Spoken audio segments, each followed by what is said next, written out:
The email arrived at 4:47 p.m. on a Tuesday. Subject: termination of employment. Effective immediately. I stared at my screen, certain it was a mistake. Some HR system glitch. Wrong recipient. Then my manager, Derek Paulson, appeared at my cubicle door. His expression was carefully neutral, but his eyes gleamed with something darker. Satisfaction, maybe. Relief. Elena, I need you to come with me to HR. My stomach dropped. What's this about? Patricia will explain everything. I followed him down the hallway on shaking legs. Colleagues glanced up, then quickly looked away. They knew. Everyone knew before I did. In the small conference room, Patricia from HR sat with a manila folder. She didn't meet my eyes.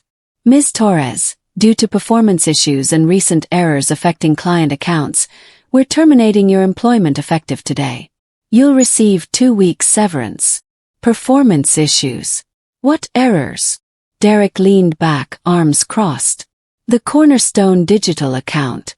The revenue miscalculation that cost us the renewal.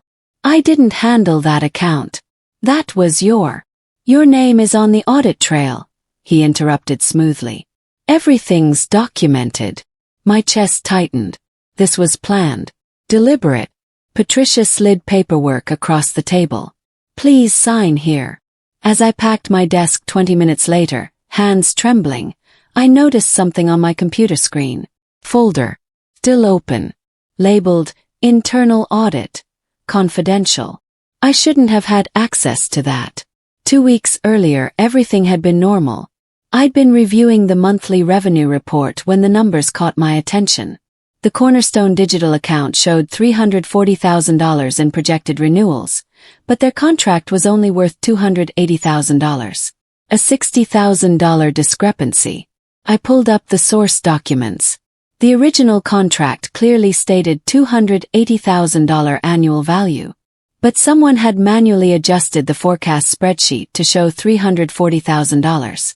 Could have been an honest mistake. Transposed digit. Simple human error. I knocked on Derek's office door. He was on his phone laughing about something. Saw me and wrapped up quickly. Elena. What's up? I found a discrepancy in the Cornerstone forecast. The renewal projection doesn't match the contract value. He frowned, taking the printout I offered. Scanned it quickly. Looks fine to me. The contract is $280,000, but the forecast shows $340,000. That's a significant difference. Probably just a version control issue. I'll look into it. His dismissiveness felt wrong. Derek was usually meticulous about numbers. This was his account, his responsibility. Should I flag it in the system? Create a ticket for finance to review? No need. I said I'll handle it. His smile didn't reach his eyes. Thanks for catching it, though. I left his office unsettled. That afternoon, I overheard him in the break room, voice low but urgent. Someone's questioning my numbers. The next day, the atmosphere in the office felt different. Derek barely acknowledged me during the morning meeting. When I asked a question about Q3 targets, he gave a clipped response and moved on quickly. At lunch, I saw him in a closed-door meeting with Patricia from HR. Through the glass wall, I caught him gesturing, his expression serious. My colleague Vanessa stopped by my desk around 3. Hey, are you okay? Derek seemed annoyed about something during leadership sync. Annoyed about what?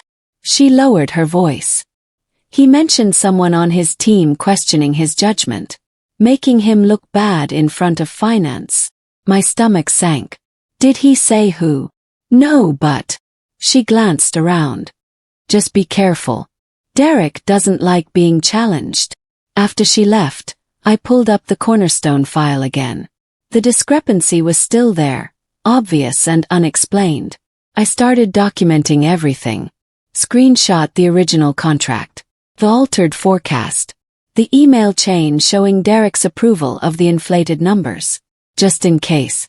That evening, I attended a department meeting about client retention strategies.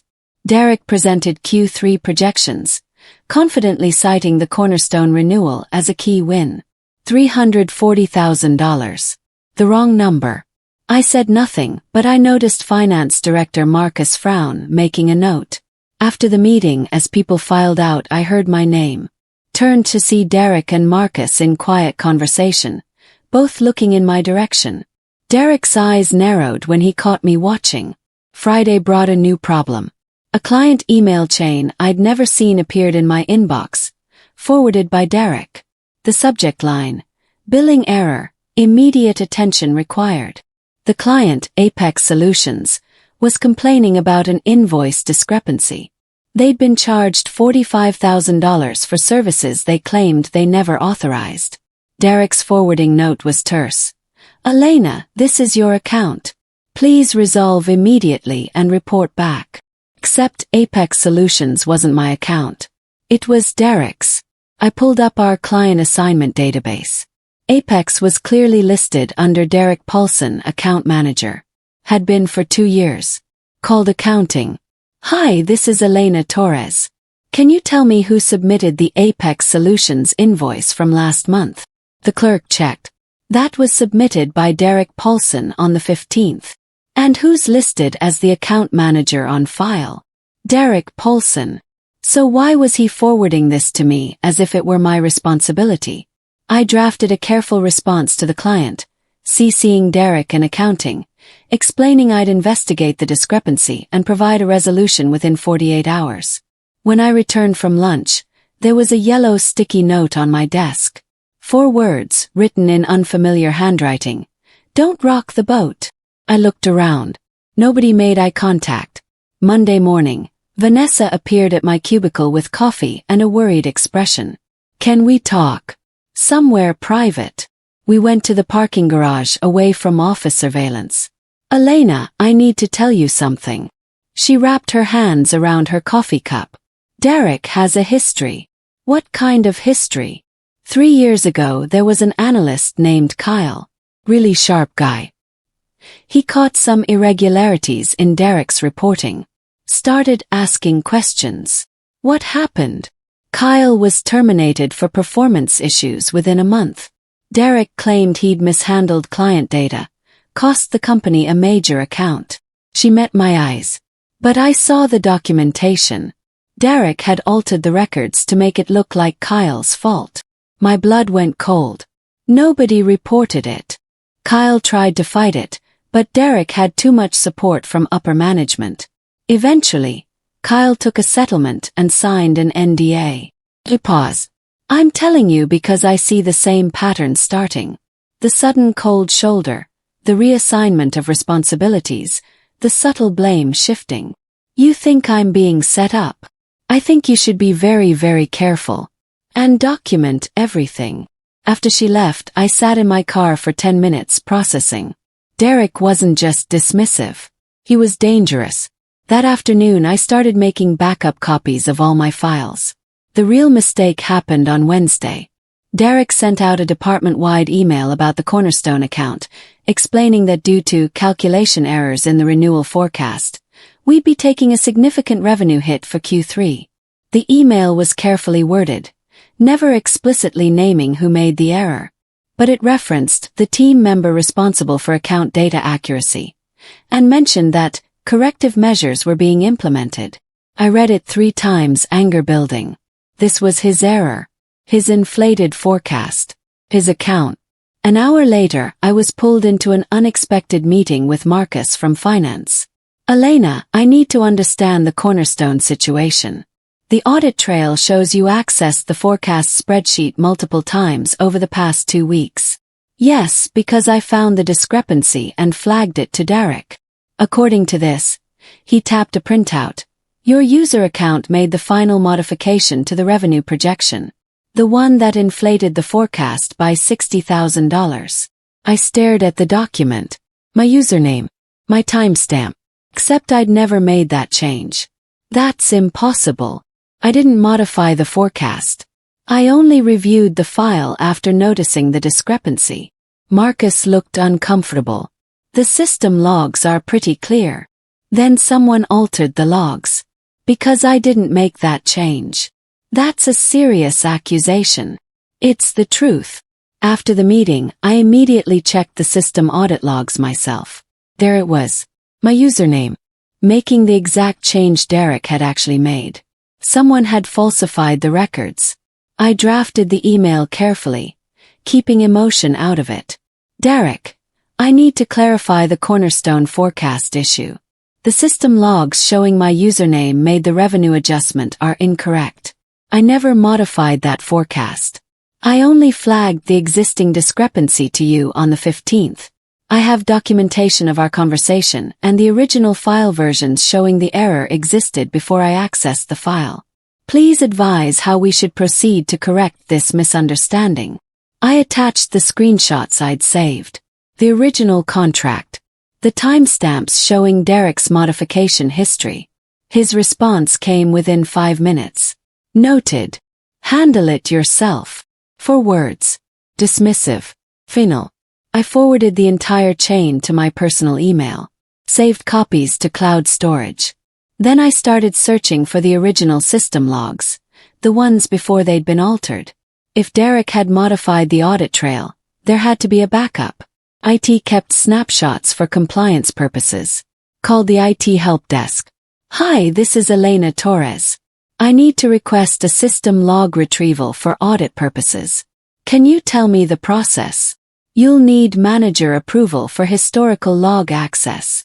And if it's about investigating a data integrity issue, then you'd need to go through compliance or internal audit. Internal audit. The folder I'd seen on my computer. Maybe there was already an investigation underway. The isolation started subtly. Team members who normally chatted with me at the coffee station now offered quick smiles and moved on. Nobody invited me to lunch. My ideas in meetings were met with polite nods and immediate subject changes. Derek had poisoned the well without saying a word. Only Vanessa still treated me normally, and even she was cautious, glancing around before speaking to me. People are scared, she whispered one afternoon. Derek made it clear anyone who associates with you might be next. Next for what? I haven't done anything wrong. Doesn't matter. Perception is reality in corporate politics. I spent my evenings digging through old files, looking for patterns. What I found was troubling. This wasn't the first time Derek had manipulated data. Over the past 18 months, 3 different accounts showed similar irregularities. Inflated forecasts, blamed subordinates, convenient scapegoats when the numbers didn't materialize. I also found something else. System logs that didn't match the official records. Cached files showing the real modification history. Derek had altered the audit trail, but he'd missed the backup cache. I now had proof he'd falsified records and blamed me.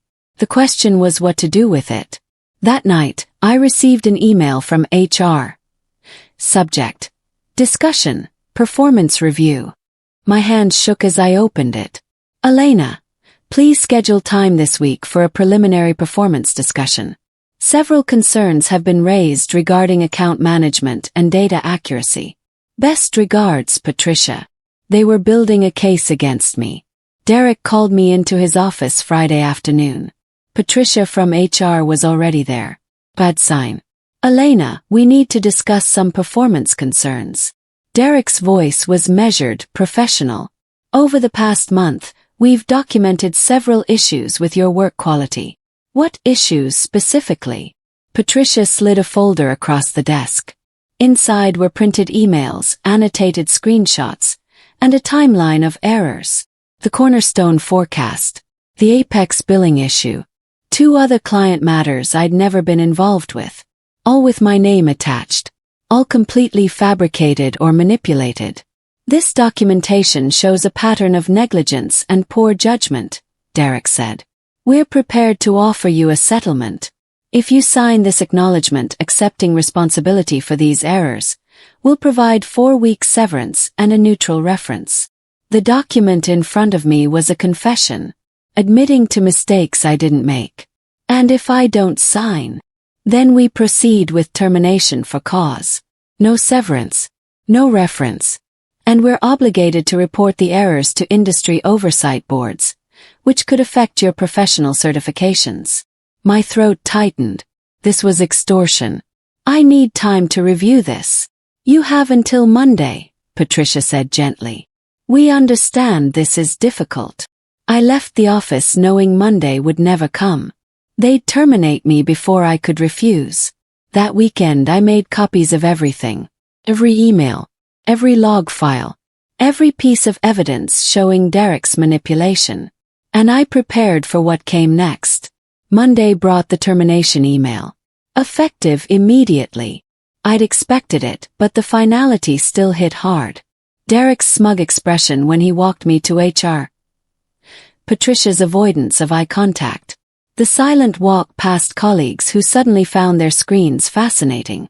I signed the paperwork because fighting in that moment was pointless.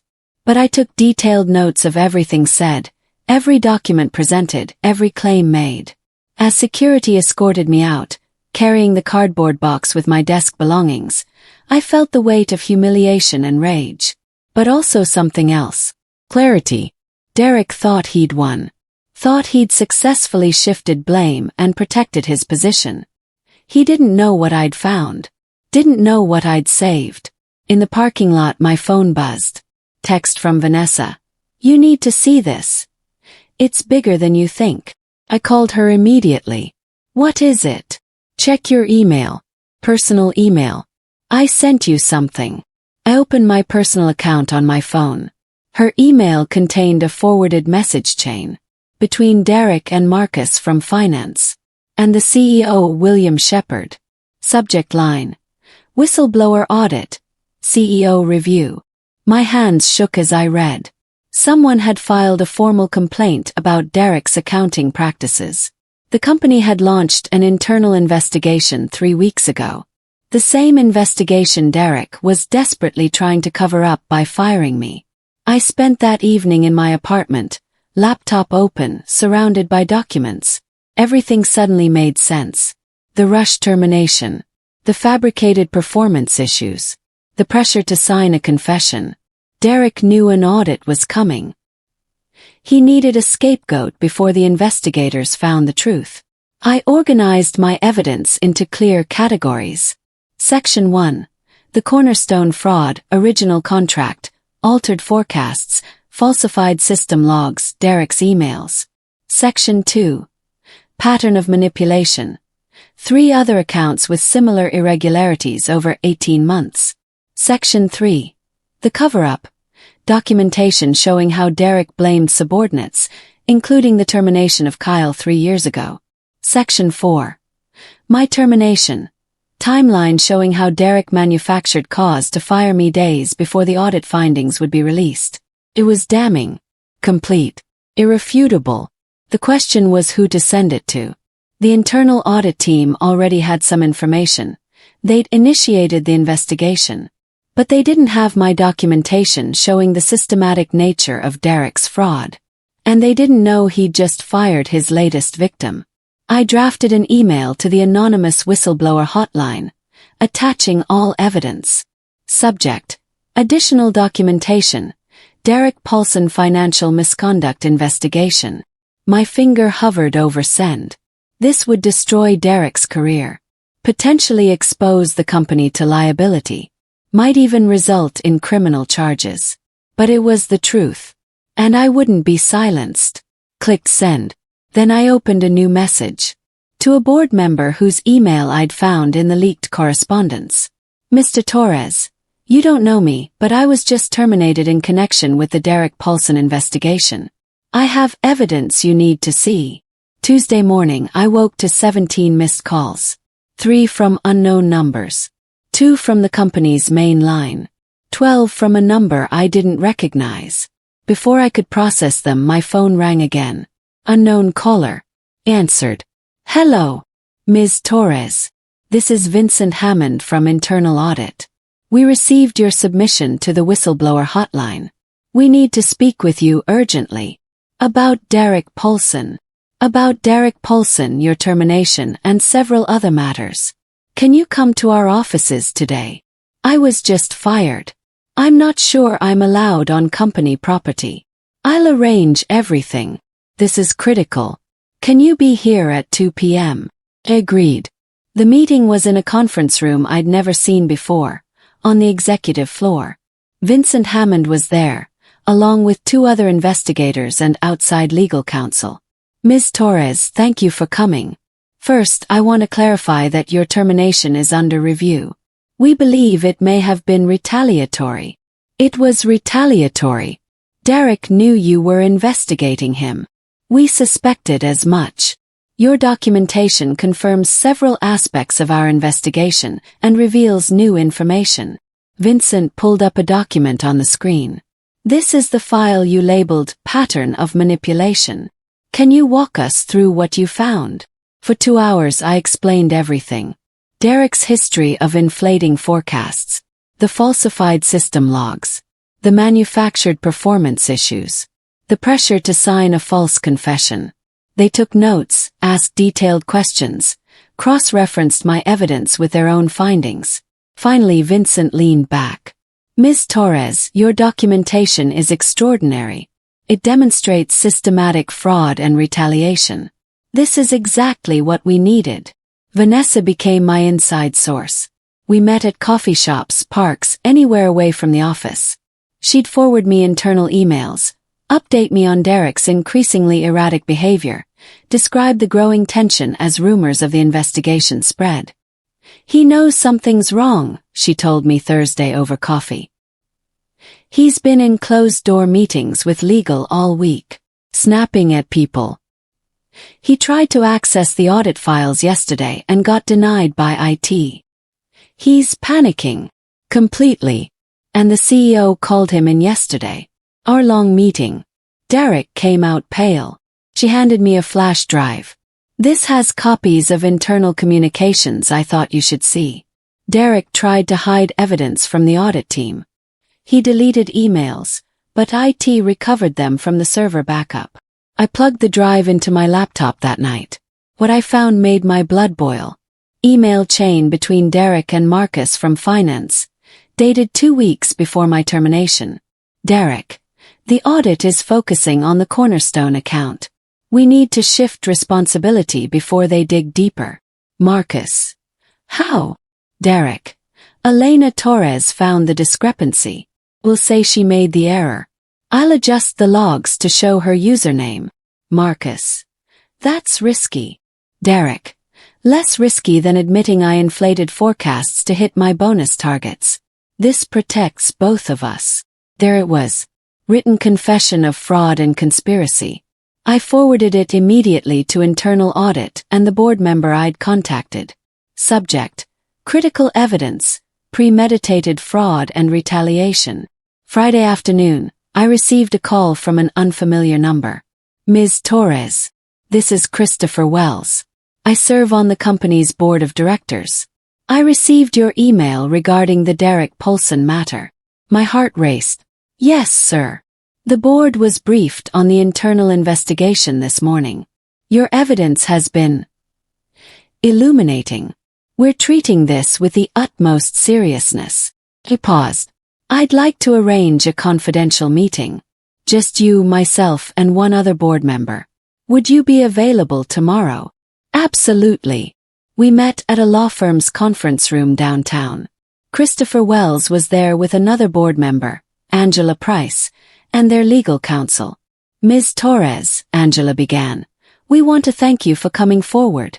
The documentation you've provided reveals a pattern of misconduct that goes beyond Derek Paulson. It implicates senior finance leadership and raises serious questions about our oversight. What happens now? We're launching a comprehensive investigation. Derek Paulson has been suspended pending the outcome. Marcus Chen has also been placed on administrative leave. Christopher leaned forward. We're also reviewing your termination. It's clear this was retaliatory, and the company takes that very seriously. I want more than my job back, I said quietly. I want the truth documented. I want protection for other employees. And I want assurance this can't happen again. Angela smiled slightly. We're listening. What would you propose? For the next hour we discussed reforms. Whistleblower protections. Independent audit oversight. Consequences for retaliation. At the end, Christopher said, "We'd like you to consider returning to the company. In a different capacity. Working directly with internal audit on compliance reforms. I'll think about it." As I left, I felt something I hadn't felt in weeks. Power. News of Derek's suspension spread through the office within hours. Vanessa texted me. "People are losing their minds. Derek was escorted out this morning. His office is sealed. HR is interviewing everyone on the team." I allowed myself a small smile. The board member, Christopher Wells, called me that evening.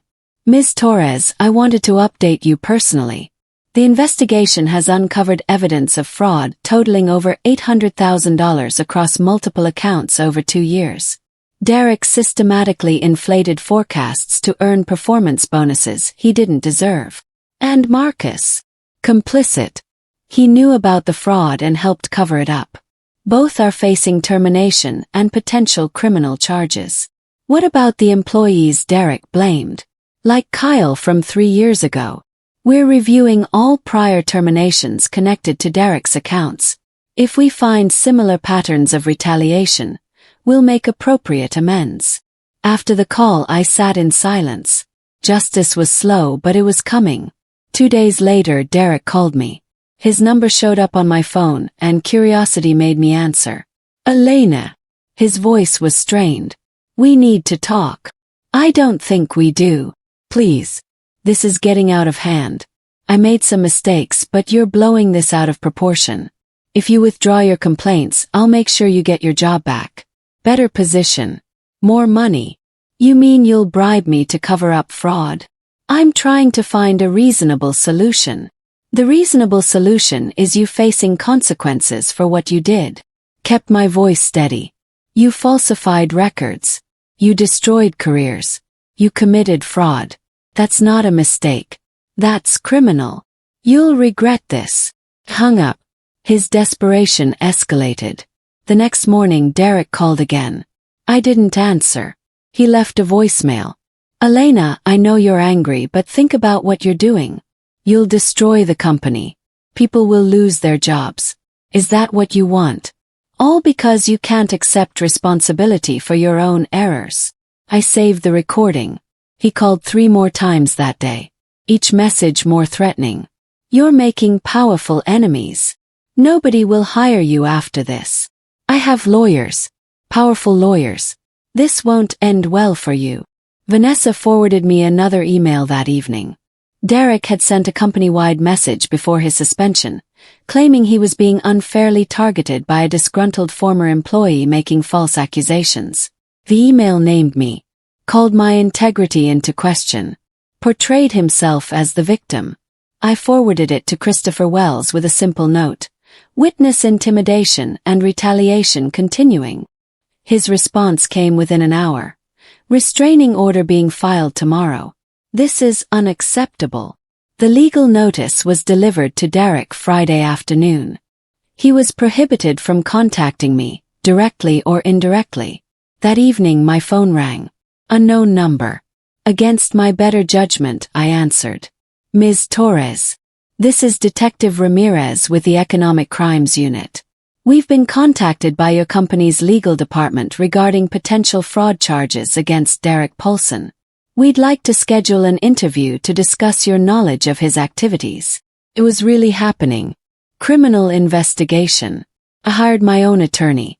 Thomas Wright, recommended by Christopher Wells, specialized in whistleblower cases and corporate retaliation. "Your documentation is exceptional," he said during our first meeting. "Most whistleblower cases struggle with proof. You have overwhelming evidence.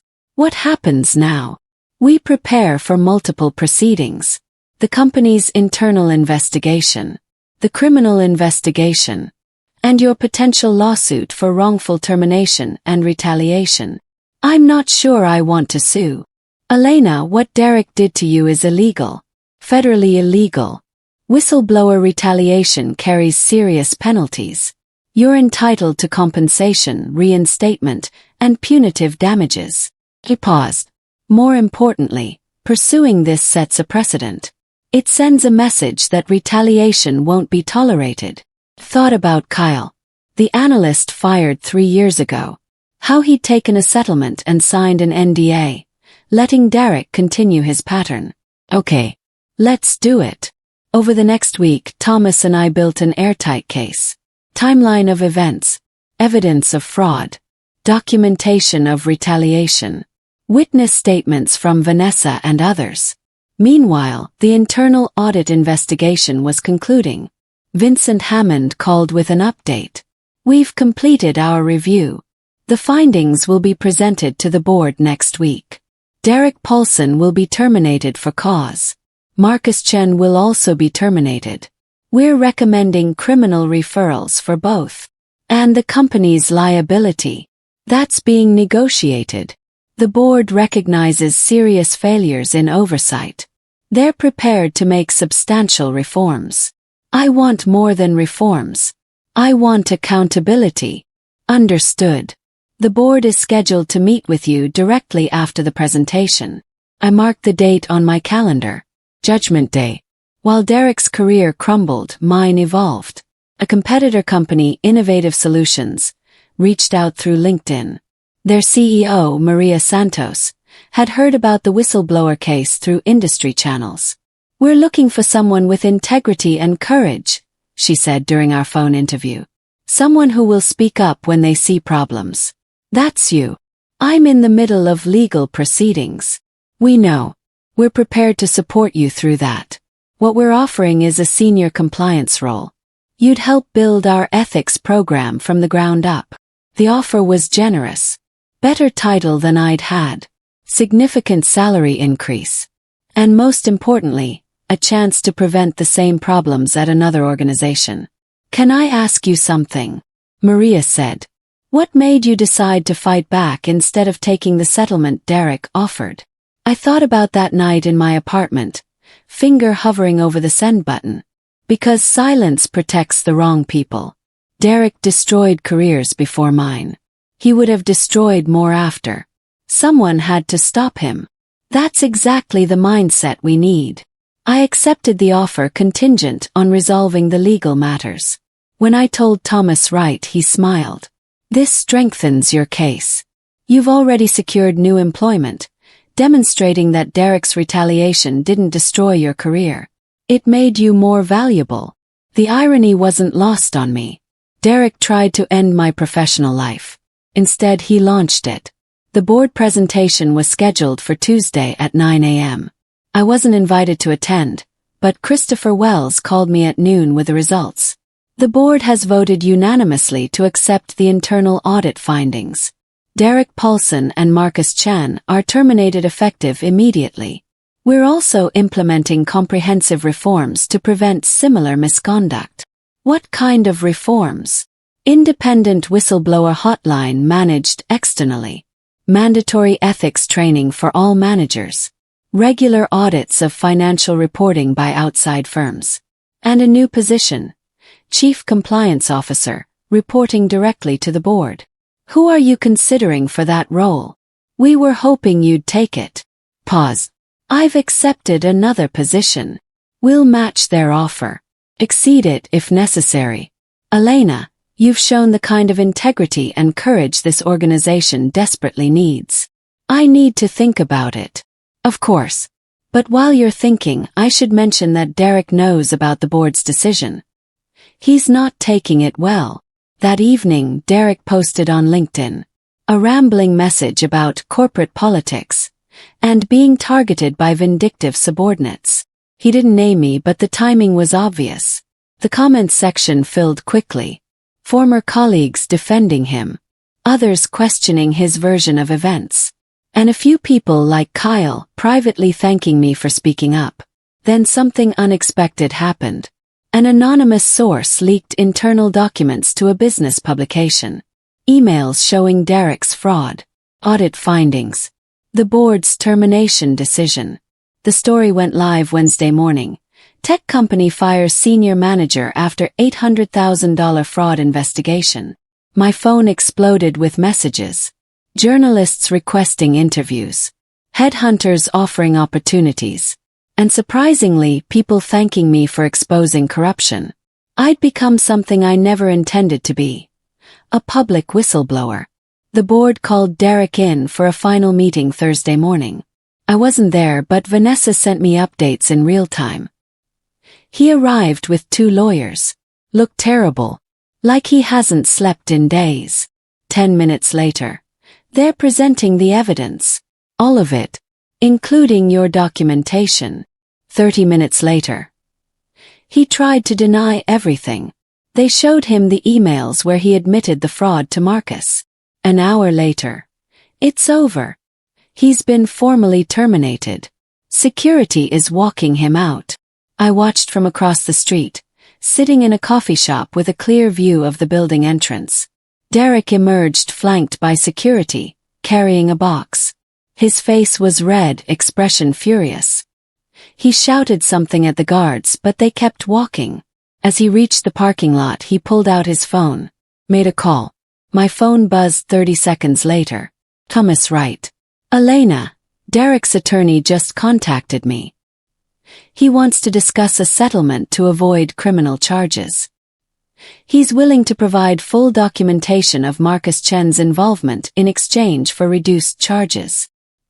He's trying to make a deal. Yes, the DA's office will decide whether to accept it. But it's a sign he knows he's facing serious consequences.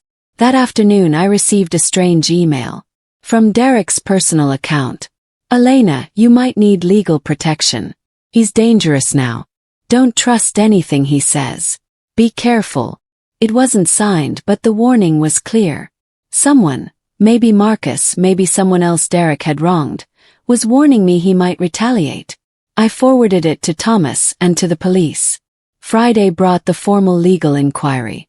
The Economic Crimes Unit detectives interviewed me for 3 hours. Every detail, every document, every conversation. Ms. Torres, your record-keeping is remarkable, Detective Ramirez said. Most fraud cases struggle with documentation. You've provided a complete evidence trail. I knew I'd need proof. Smart. This makes our job much easier. She closed her notebook. We're building cases against both Derek Paulson and Marcus Chen. Your testimony will be crucial. What charges are you considering? Wire fraud, falsification of business records, computer tampering, conspiracy. If convicted, they're each looking at significant prison time.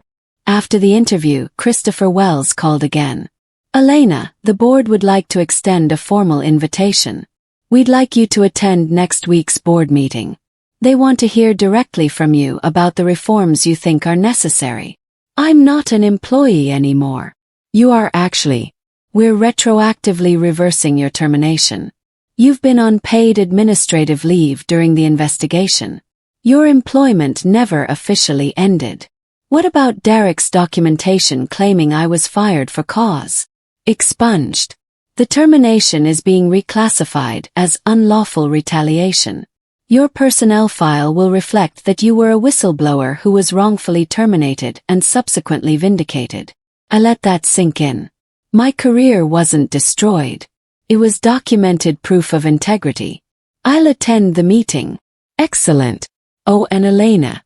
Derek's name appeared on the board's agenda for the review meeting. He knows you're coming. He's requested permission to address the board personally. Will they allow it? No. But it shows how desperate he is. The following Tuesday, I sat in the executive boardroom for the first time. 10 board members. The CEO, William Shepard, looking uncomfortable. Legal counsel. Me. Christopher Wells opened the meeting. We're here to discuss the findings of the internal audit investigation and the reforms needed to prevent future misconduct. For 90 minutes, they reviewed the evidence. Derek's systematic fraud. Marcus's complicity. The failures of oversight that allowed it to continue for 2 years. Then they turned to me. Ms. Torres, Angela Price said, you've experienced firsthand the consequences of inadequate protections. What changes do you believe are essential? I'd prepared for this moment. 3 things. First, Genuinely independent whistleblower mechanisms. No internal reporting that supervisors can intercept or suppress. Second, mandatory retaliation training for all managers, with serious consequences for violations. Third, transparent investigation processes so employees know they're being heard and protected. They took notes, asked questions, discussed implementation. Then William Shepard spoke up. Ms. Torres, I want to apologize personally. You were failed by this organization. You did everything right. Flagged concerns, documented evidence, reported through proper channels. And you were punished for it. That's unacceptable. I appreciate that. We'd like to make amends. Beyond the reforms you've suggested, we want to offer you a senior role in corporate compliance. Help us rebuild a culture where integrity is rewarded, not punished. Before I could respond, there was commotion outside the boardroom. Raised voices. Security telling someone they couldn't enter. Then the door burst open. Derek stood there, wild-eyed, breathing hard.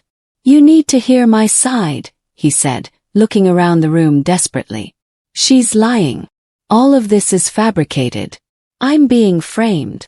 Security grabbed him, pulling him back. As they escorted him away, he locked eyes with me one last time. Please, he said quietly. Elena, please. I made mistakes, but don't let them destroy me completely. The door closed. Silence filled the room. The aftermath was swift. Within hours, Derek's attempted disruption had been reported to his attorneys and the DA's office. The restraining order was upgraded. Criminal charges were accelerated. That evening, the company sent an internal email to all staff. Following a comprehensive investigation into financial irregularities, Derek Paulson and Marcus Chen have been terminated for cause effective immediately. The investigation revealed systematic fraud and retaliation against employees who reported concerns. We are implementing significant reforms to prevent similar misconduct and protect whistleblowers. My name wasn't mentioned, but everyone knew. The next morning, my inbox flooded with messages from current and former colleagues. Thank you for having the courage to speak up. I suspected something was wrong but was too scared to say anything. You've changed this company for the better. And from Kyle, the analyst fired 3 years earlier. You did what I was too afraid to do. Thank you. The company's PR team released a statement to media. We take allegations of misconduct seriously and have zero tolerance for retaliation against whistleblowers. We're grateful to the employee whose courage in reporting concerns helped uncover systemic issues and protect our organization's integrity. Industry publications picked up the story. Tech firm fires executives after whistleblower reveals $800,000 fraud. My phone rang constantly. Journalists, recruiters, compliance organizations asking me to speak at conferences. I declined most interviews but accepted one. A business ethics podcast requested an anonymous interview about whistleblower experiences. What would you tell someone facing a similar situation? The host asked. Document everything. Trust your instincts. And understand that speaking up is terrifying but necessary. Silence protects the wrong people. The episode got 200,000 downloads in the first week. 3 weeks after the board meeting, I accepted the Chief Compliance Officer position. Not because I needed it. Innovative Solutions offer was still on the table. But because I wanted to ensure the reforms actually happened. I'll take the role for 2 years, I told Christopher Wells. Long enough to build the systems and culture. Then I'll transition to an advisory capacity. Fair enough. My first day back, I walked into the building with my head high. Colleagues greeted me warmly. A few apologized for their silence during Derek's campaign against me. I understand, I told them. Fear is powerful. But we're building something better now. My office was on the executive floor. Large windows. Real authority. I hired Vanessa as my deputy. She'd stood by me when others hadn't. That loyalty mattered. Together, we implemented comprehensive reforms. external whistleblower hotline managed by independent firm, quarterly ethics audits by outside consultants, mandatory retaliation response training for all managers, transparent investigation processes with employee protections, promotion criteria that rewarded integrity, not just results. The CEO called me to his office my second week. Elena, I want you to know the board specifically chose you for this role because you proved integrity matters more than politics. We need that mindset at the leadership level. Thank you. Also, he hesitated. Derek called me last night. From jail. He asked me to intervene, to ask you to drop the charges. What did you tell him? That the charges are criminal, not corporate. Can't drop them. And that he made his choices. He met my eyes. He asked specifically about you. Wanted to know if you'd forgive him. What did you say? That forgiveness is personal, but accountability is non-negotiable. He nodded. That's exactly right. 6 months into my new role, I received an unexpected call. The voice was hesitant. Elena, this is Kyle. Kyle Henderson. We've never met, but I know who you are. Derek fired you 3 years ago. Yes. I saw the news about the investigation and the reforms you've implemented. I wanted to thank you. His voice cracked slightly. What Derek did to me destroyed my confidence. I took the settlement because I was scared. But seeing you fight back and win, it meant everything. You deserved better. We both did. But you made sure future employees won't face the same thing. After we hung up, I stood at my office window looking out at the city. Derek was awaiting trial. Marcus had taken a plea deal. The company had implemented every reform I'd proposed. And I'd become something I never expected. A symbol of what happens when you refuse to be silenced. My phone buzzed. Email notification. Subject: Speaking engagement. National Ethics Conference. The invitation wanted me to keynote a conference on corporate whistleblower protections. I smiled and accepted. Then I opened a new project folder on my computer. I labeled it simply, Next Challenge, because this work was never finished. There would always be more Derek Paulsons in corporate America. More employees afraid to speak up. More systems that needed reform. But now I had the platform, the credibility, and the determination to keep fighting. Derek had tried to sacrifice me to save his position. Instead, one document had shifted the blame back where it belonged. And I'd turned his attempted destruction into my greatest triumph. The work continued. But this time I wasn't fighting alone.